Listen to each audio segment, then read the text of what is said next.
Hello everyone, welcome to today's episode of ESI Focus. I'm your host Adam Fitch and today I'm joined by the Sundance. You all know him from MLG. More recently he launched Vindex with his MLG co-founder Mike CSO. And at first, Vindex called itself an infrastructure platform and I didn't really know what that meant. I kind of waited for the next moves, and then recently the company made headlines when it acquired Belong Gaming Arenas from Game. Now, this is obviously a big deal, and it fits in with our kind of facility/venue focus for the current topic in ESI Focus. So I sat down with Sundance to discuss the reasoning behind the acquisition, how to choose locations, what exactly these arenas will do, if it'll kind of help with the company's mission of making esports more accessible, and many other things in this probably 35-40 minute episode, something like that, keeping it quite short, quite sweet, but also really just getting to the facts and really getting into the meat of the topic. So I hope you enjoy the episode, and I'll catch you next week for another episode of ESI Focus. Cheers.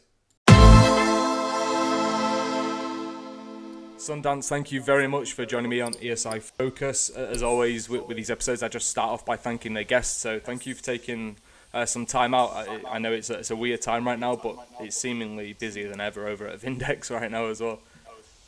Yeah, well, no, thank you for having me. And yeah, it's kind of crazy what we've been able to get done while we're all physically distanced. But good on the business side. Definitely interesting on the lockdown side of things over here. Oh, for sure. And the first thing I just wanted to start with is when Vindex was announced, it was called like an infrastructure platform or infrastructure company. And at the time, I didn't have a clue what that was. I don't know if I was just tired at the time or what. I was just like, yeah, but like what infrastructure? And then I thought about, sorry to bring people up straight away, but like Nerd Street Gamers, they're trying to build infrastructure across the states and stuff with their deals. And then I don't know how long it was like post announcement of the company before you acquired Belong Gaming Arenas, but it kind of clicked for me just then. I know there's the deal with IMAX and such, but this was the kind of moment where it all kind of clicked for me. I was like, infrastructure. It all became clear to me then. So like, was that something you had in mind like really early on when launching the company? Oh, absolutely. So yeah, the initial launch announcement was a little bit mysterious by design. We didn't want to commit to too much. But essentially, taking the 15, almost 20 years of experience that Mike and I have in the space and partnering with Brian and Jason, the goal was to come in and become the best capitalized solution to all of the challenges that we saw. And Belong was always a big part of that in our minds, right? Before we even came out in the public, we saw the fact that hyper-local to regional to national to global was something that publishers and video game companies, whether it be the esports leagues with the brands attaching to them, were really interested in and desiring to have access to that. And so Belong for us was an opportunity to set up beachheads in communities, and then to take that and kind of replace a lot of what we see happening just strictly online, right? And so, the old MLG days were great, but loading up tractor trailers and traveling around the country, it's a lot of work, right? And in times like right now, it's very difficult to have events like that. In fact, you just can't. So what we saw was an opportunity to build something which was almost the evolution of all of the things that we learned while we were building MLG. And our arenas in the UK are back open, and they've been adjusted for the current situation with COVID. And although US is a little bit in a different place than the UK, the time was right for us. We're very, very happy about the fact that we're now starting to get into a situation where we're building and partnering with a lot of the publishers and a lot of the esports team brands in order to bring that hyper local, regional, national vision to life. So it's a big part of what Vindex is always intended to do. Okay, and at what point, kind of what kind of time period, I guess, did you kind of enter these talks with the powers that be at Game, and also were things already fruitful at the arenas in the UK? Like, you would know better than I. Like, were they already performing at what seemed as like a really good place, or like is there work to be done, but it's kind of a good foundation to build off of? So, the conversations were going on before, well before Vindex was announced. It took us some time to get that deal done. But yeah, the reason that we were so enamored with the idea of acquiring Belong, working with Game to figure out a way to extract that part of their business, was because they were working so well in the UK. Martin, who's come over as the CEO of Belong, and he's working with us, and we'll be here in the States as soon as things open up. It's just a really thoughtful and experienced CEO who's been part of that business for a very long time, and has done a great job in the UK and Spain with the locations that they have there of really proving the model out, learning a lot about what the touch points are to have an active and vibrant community and thrive within the context of a social retail environment. These gaming centers are community hubs, and our vision for them is for them to be the digital rec center of the future in all of the locations that we open. And we're expanding in the UK as well. This isn't just, hey, take Belong, bring it to North America. The idea is that we want to expand in the UK and across Europe and Latin America and eventually Asia. And so and the reason that we feel very confident in that is because these centers were doing so well, and because of the work that the Belong and the game team did to create something which is pretty remarkable, actually. Because they had to learn on the fly. It was an experiment. The very first one was in the basement of one of their stores, and then they developed into something which became cornerstones. And so, no, we definitely came in to a situation where we have an existing network of stores, 23 or so that we have in the UK right now, which are models for what works. So we're very excited about that and bringing it to the US and to other parts of the world as well. And talking about the expansion, when reports started to come out about the acquisition, one of them said that like 300 million had been raised, and then later it was corrected that you're planning to invest 300 million into Belong over the next few years. How do you need so much money? That's ridiculous. How big are the plans in the next few years alone? Then obviously getting into all of the major regions, that's not something that could be done in a year or two, right? And especially doing it right. So what are the immediate plans with the expansion, and how's COVID actually messed things up, or perhaps made things a bit better in that sense? Right. Yeah. So the 300 million is really just it's a testament to our ability to kind of invest in opportunities like this. And so we have access to the capital, and our goal is it's 5 years, 300 plus locations, and not just investing though in opening of those locations, but also investing in the programming, investing in educational opportunities within these locations and skills training. As I mentioned, I want these to be community centers where people can come and they can participate, they can compete in a game like Fortnite or Call of Duty, but they can also maybe learn some skills and they can expand their horizons a little bit. And we feel like that's a big part of it. And so, the 300 million it's a big number, but the goal is also to create over 3,000 jobs. The goal is to have a distributed platform around these centers where people can access our platform from home or from their phone. And so, it's very kind of aspirational in terms of what we want to do, and I believe that is the right approach with something like this. We don't just want to open up a LAN center and say, okay, stamp and repeat. We want each center to be a representation of the community that it is in, but also of the larger community of gamers that we're going to attract. And in the age of COVID, it's obvious, it's the timeline has changed. Our goal was to have 20 of these open this year originally, but timeline shifted. We will see what happens, with regards to the virus, but what we are doing is we're making major commitments on, the real estate side of things and working with, property owners and it's actually a great time to negotiate those deals, as you might imagine. Not a lot of people are out there looking to sign up for long-term leases, but we're confident that we'll get back to whatever our new normal is, and large events are going to be trickier than smaller, contained, more confined experiences like you'll see at a Belonged arena. So, and we have, as we said, the centers in the UK are open. They have physical distancing and cleaning measures in place. So we'll take those practices and apply them when we open here. The question mark, to your point, is the timeline, right? And then one thing we can't control is COVID, but we can plan, and we've been doing a lot of behind the scenes work so that when it's time to go, we're ready. And the other great thing about it is, because we have Martin and the team who've done this so many times, we can get these stores open very, very quickly. It doesn't take us a lot of time to come in and completely craft a space. And so when the time is right, we'll get 20 of these out the door pretty fast.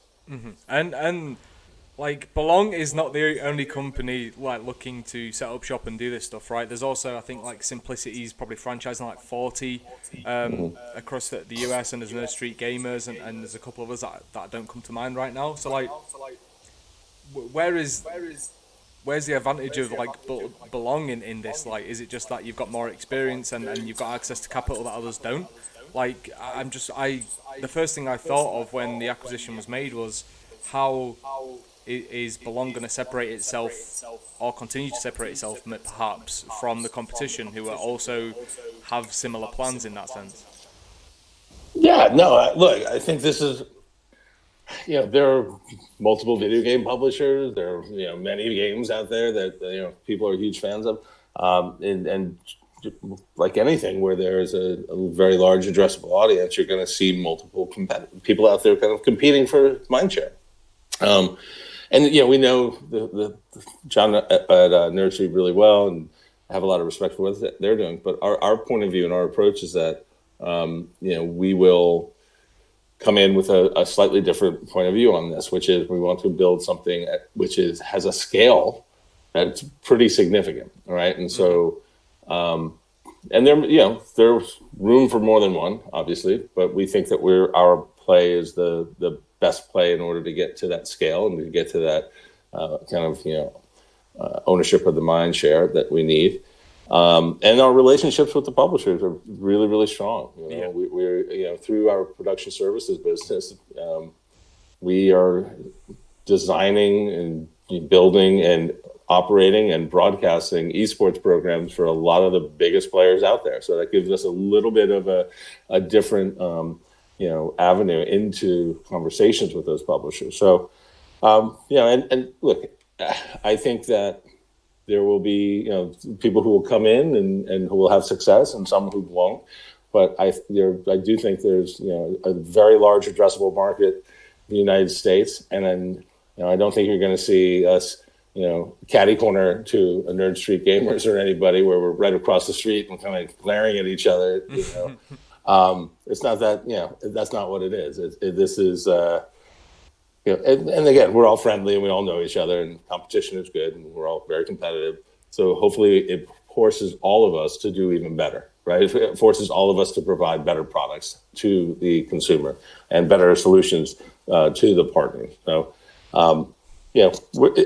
the difference is essentially, it's a combination of our years of experience, the capital that we have behind us, and a bolder, bigger kind of ambition, I think, in some ways, where our goal is to very quickly get to hundreds of these, right? It's not to gradually build. It's like we want to just be out there and have scale and have all these touch points. So, but again, we'll see. And I wish everybody who's in this space the best, because I don't like to see anybody in our space fail. I think it's bad for all of us.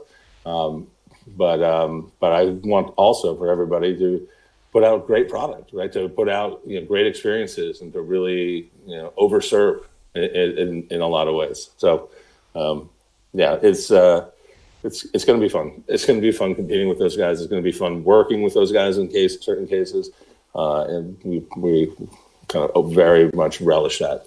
A rising tide and all that jazz. Yeah, all of those clever quotes. Yeah. And I certainly wasn't trying to instigate any sort of beef or Oh no, I know. or company feuds there. No, it's just a case of course, like, it is competition at the end of the day, you know, and this is obviously just a big move. And I was just kind of thinking, right, in the future, like, how is this going to look with a Nerd Street Gamers partnership with Five Below? It's looking to do some things, some very big things as well, and simplicity seemingly trying to, but I also don't see it getting ahead of yourselves and Nerd Street. But anyway, a certain thing I kind of think of a lot as well is when I don't really game so much these days. You get a bit too busy, and I feel like I'm too old for it now, which is obviously bull, but that's how I feel. Like I definitely don't have my late night gaming sessions anymore. But that was always from the comfort of my own home.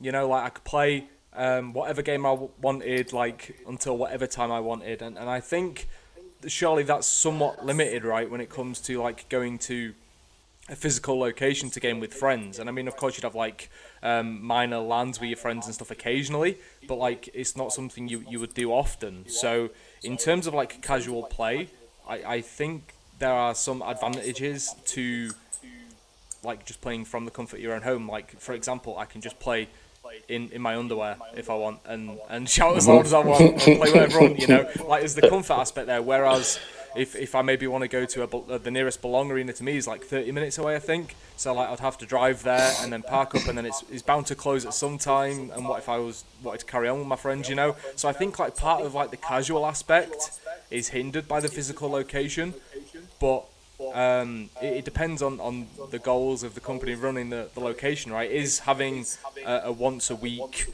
meet up between friends good enough, or would you be expecting them to be like a really, what's the kind of word, like, often, like, a frequent meeting place for friends and gamers? I guess it depends on casual versus the competitive side of gaming, as well as to the purpose of the arena. Yeah, that's a very fair point. I mean, I'm on work calls with people on Zoom where I'm confident that half of them aren't wearing pants these days. So yeah, you know, the comfort of home is a wonderful thing.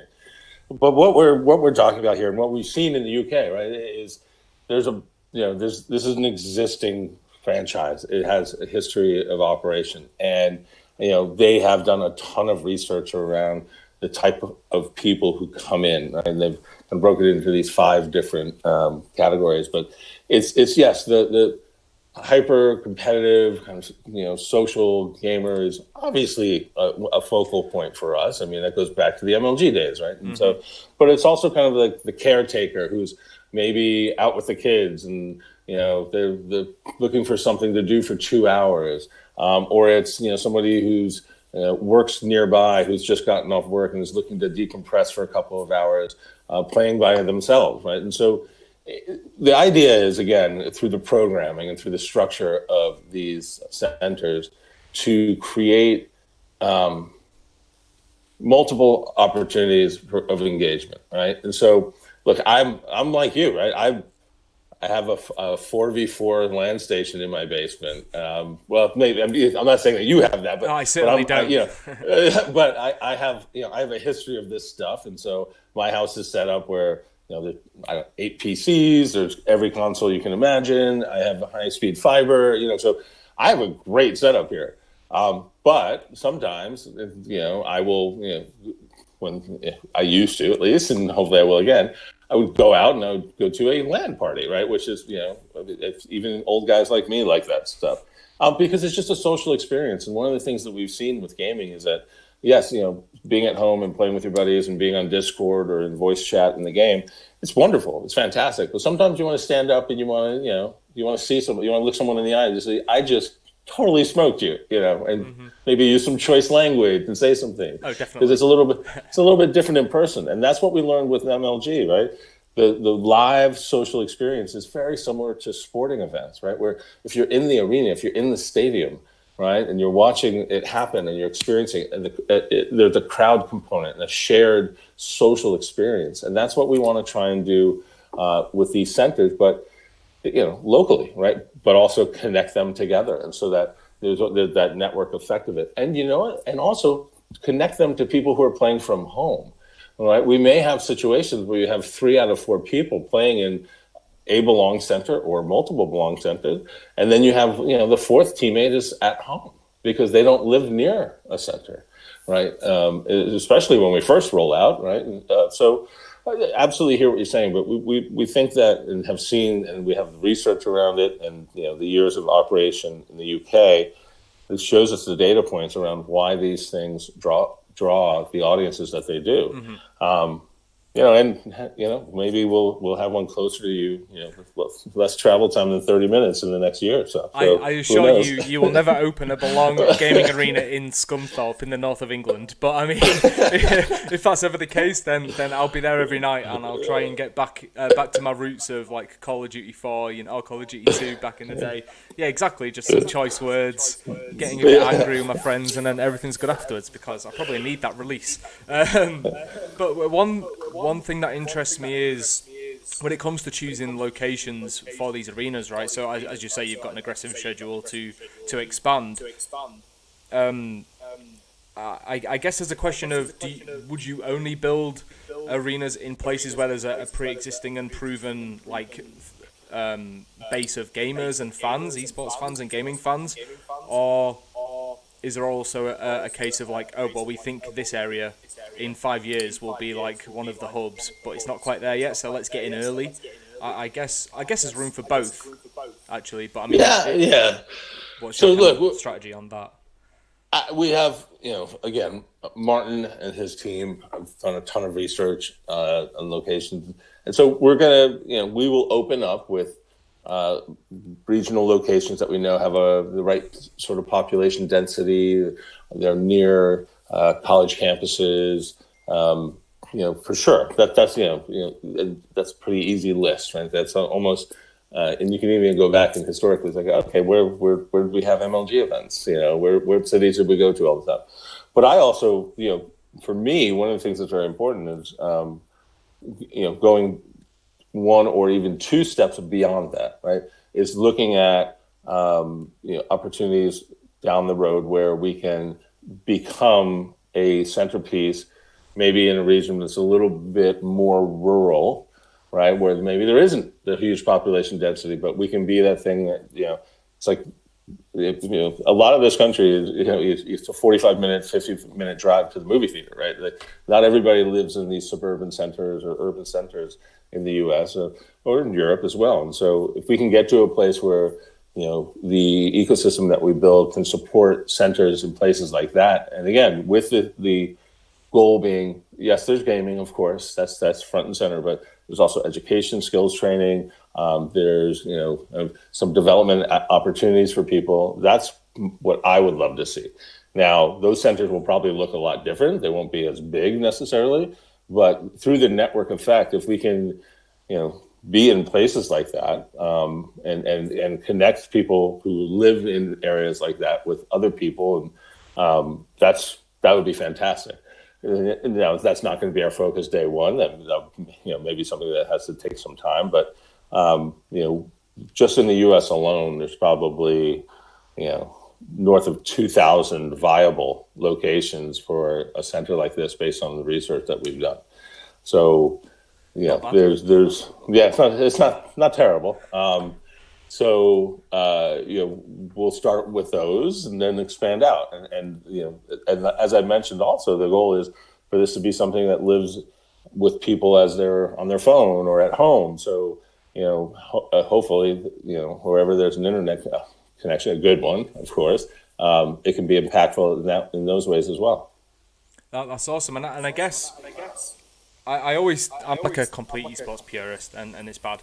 But these arenas can also serve as a way to expose people to esports. People who may be really into Fall Guys or Fortnite right now, as you say, if they're just in a mall or a shopping centre, and the person who's looking after them at that point, whether it's the dad or something who doesn't know what to do while the mother's trying on clothes for 3 hours, it's right, we'll go to this Belong arena, and then you can play some Fortnite, and then you actually see people competing against each other in COD or CSGO or something like that, and then perhaps then like both sides of the family, like the kid who'd actually be competing and the father as well, could actually see, oh look, there's something here, and this could interest the kids, so let's have a look at it. So I guess as a way of converting people potentially into esports fans as well, which then in theory would serve Belong better, and probably the rest of the companies that you've probably acquired and not announced yet or are looking to grab. I certainly think that's an interesting point as well. And another thing is, like, so esports it can be global, right? And you see organizations like operating in multiple regions now, like TSM in India and Fnatic Southeast Asia and India as well. But at the same time, esports is also becoming like hyper localized as well, as you say. But like, I think like the franchise leagues are really helping in that, or like contributing towards it. And that ties in with a couple of partnerships you announced around the time of the Belong acquisition. So there was Andbox, who operates like the New York franchises in COD and Overwatch, and then Envy as well, which obviously in Dallas. So could you speak on like those partnerships a little bit, please? I know it kind of makes sense considering the localized nature of the business. Yeah, so we see it as an opportunity. There are going to be some locations that are constructed a little bit differently, right? Where there'll be kind of practice facilities for some of these teams, kind of broadcast capabilities that are, kind of ratcheted up a bit in order to help partners produce content and hold events. But really, one of the things that we've seen, being at Activision prior to coming out and launching Vindex and seeing how Overwatch League and then CDL, the success that they had in getting interest, right, and getting people to say, hey, this is, I want to invest in this because this is, if I own Dallas, meaning the region, right, if I have the the rights to this game and this marketing and these opportunities, then I can invest in that. I can build a business there over time, and it takes time.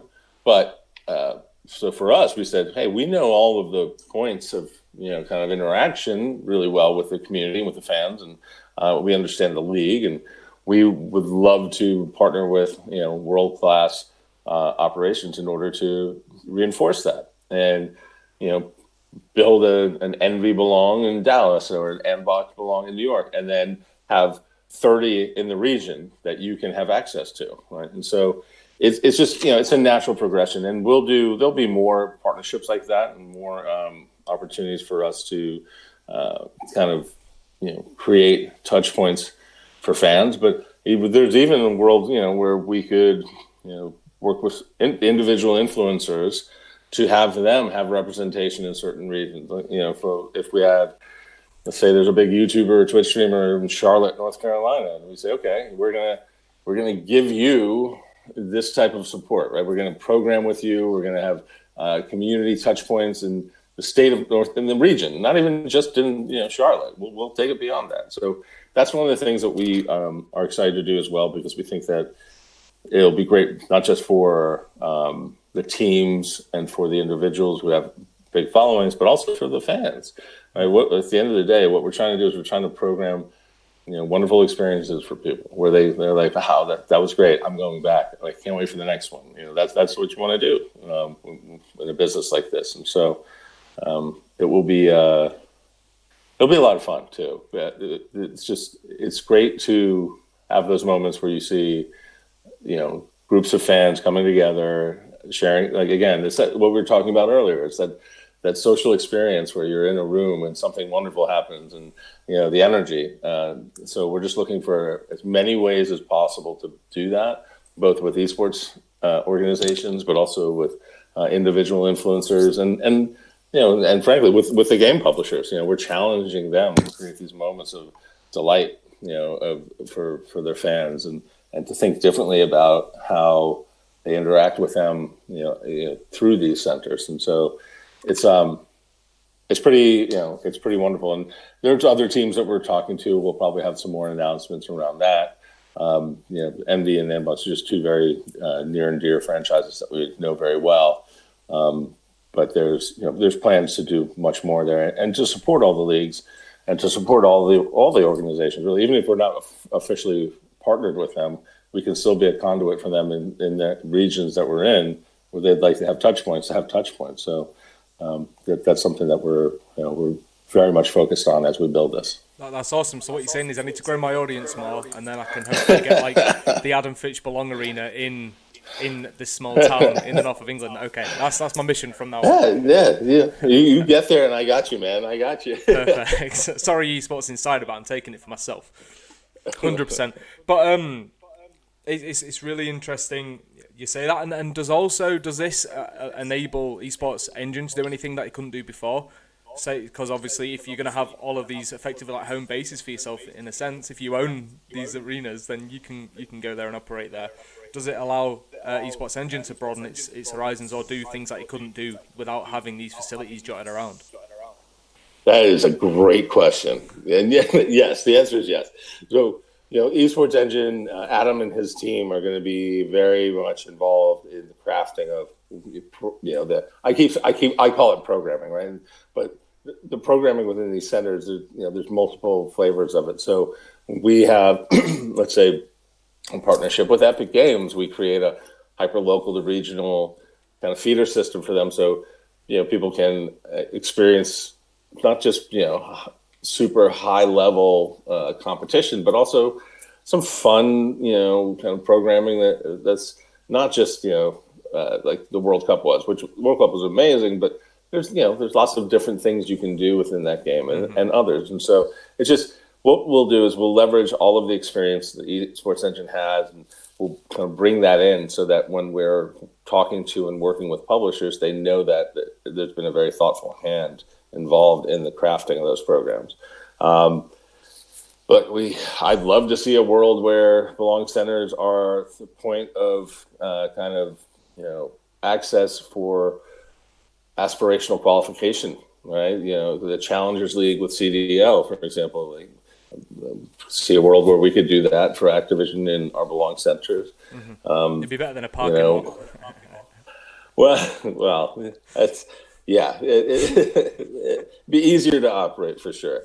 But but it's just there's so many opportunities, right? Mm-hmm. Once you get to a certain level of scale.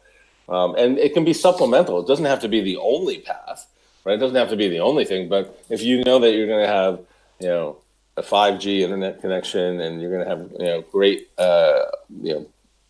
hardware there, and the environment is right, and it's consistent.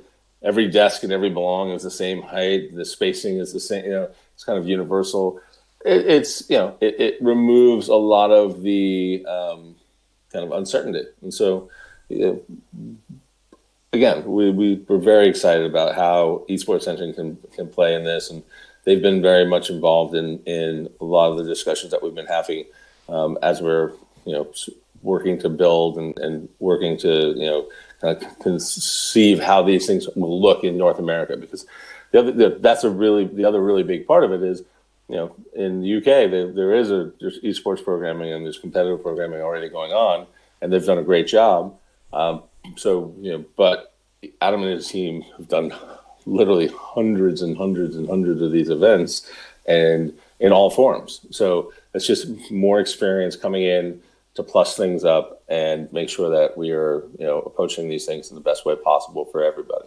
That's awesome. And as we edge toward the end of the episode, I've got two questions which. They're kind of open-ended, and I'm expecting non-answers from them, to be honest with you, but I'm going to ask them anyway and see if I get lucky. So, is there a particular thing that you're really excited to deliver with these arenas that haven't been done in the arenas so far? Is there, a certain aspect that Vindex has brought to the table that you're going to be implementing with the new arenas? Well, I've touched on it a little bit, but I really think the education component to me is important. Especially in these days, I have 3 sons, and school is different now, right? They're not able to even go, and so my belief is that education should be accessible, should be open, should be easy to get to, and I'm not just talking about going to school and doing your arithmetic and learning science and things. It's skills training, right? So if you want to learn how to be a programmer or a designer or a writer or make music, these are things that I want to support in these Belong centers over time. I want to have a real dedicated platform which is open and accessible for people and encourages people, but also using video games as a way to identify skills and traits. So it's pretty ambitious, but it's something that Vindex is very much committed to. And one of my co-founding partners has a long history of being involved in educational efforts, and so it's really important to me that we don't lose that. Right? This isn't we're not just going out there saying, "Hey, give me your $14 or whatever it is." We want to be additive to every community that we come into, and I really can't stress that enough. We're not just opening up a Chuck E. Cheese. We're opening up something which hopefully can become part of the heartbeat and lifeblood of the communities that we're in, and that people will see as a positive addition. I would love it if in 2 years, when we announce that we're coming to a new community, that people were just super excited, and just really appreciative of the fact that this was coming to them, and that really comes down to us being thoughtful. And it's just it's at the top of mind for me for sure. I was celebrating pretty hard when my small town finally got Starbucks. I put it out, that was almost my moment, and I would feel the same if we got like a dedicated gaming area. In fact, there was something that opened up, and it claimed to be an esports facility, and in fact it was a retro arcade. And I'm like, okay, well, esports is big enough where it's being used and misused in physical locations now, so that's cool. But the very last thing I want to ask you, and to wrap up this episode, is obviously it's transparent by now that you're very ambitious with the Belong acquisition and what you're going to do in the next few years. So we've got Belong Gaming Arenas. When do we see Belong Gaming Stadiums? That's a good one. No commitment to timeline, but I think you'll see variations. Like as I mentioned, what we do with Envy and Andbox could be, kind of mini versions of that maybe. Okay. But it's in our it's in our thinking is all I can really say. I'm surprised I got any answer whatsoever, to be honest with you. So fair play for that. No, yeah, but it's it's a good point. We're thinking about all the possible opportunities for Belong, right? So that's the best way I can probably answer it. And how that looks in different situations and in different partnerships, I would even say, right? And so we're big believers in esports, and I know you are as well. And we believe it's it's only going to continue to grow, and we think that Belong as a kind of a centerpiece to that is going to be a tremendous help in that effort. It's not just, we're not saying that we're going to do it, but we can help publishers have these touch points that otherwise would not be available to them. In order for more people, like you said, hey, what's that? Oh, there's a competition. Wow, this is every Thursday. Oh, I don't play this game, but this is kind of fun. Moments like that are the things that I'm most excited for. And know that the next, maybe the next ninja is somebody who starts their career broadcasting from one of our centers. Maybe the next. I'm going to go back in time here on this one. Flash from StarCraft 2 is somebody who hones their skills in a Belong center, right? So there's so many opportunities for these wonderful stories to come to light, because gaming is not going anywhere, esports isn't going anywhere, and so by providing accessibility, building the infrastructure, right, which is the mission of Vindex, we really think that we can be additive at a hyper-local level. And then that translates, again, to regional, to national, and to global. And so it's exciting times. The opportunity is tremendous. We just need to make sure that we never forget our core mission, which is to provide the very best, whether it's a partner, a publisher, or a developer, or a kid coming in off the street. provide the very best experience possible. That's awesome, and I've got no doubt you'll make it happen as well. And I look forward to seeing how things go. And I mean, 5 years sounds like a long time, but it will be 2025 before we know it. No doubt about it, with how fast things are moving. And also, in esports, 1 year is 3 or 4 years in esports. It seems to move very quickly as well. So it'll be interesting to see how things develop. And obviously, I guess some of it's reliant on COVID, buggering off rather soon. But we won't get into that. So I want to thank you so much for taking the time to speak to me, mate. I really appreciate it. And if there's anything you want to plug right now, then feel free, whether it's Vindex or your own social media or Gamers Vote, any of that kind of stuff, anything you want, is the floor is yours. Wash your hands, wear a mask, be kind to each other, and if you live in the U.S., no matter who you're going to vote for, be sure to vote.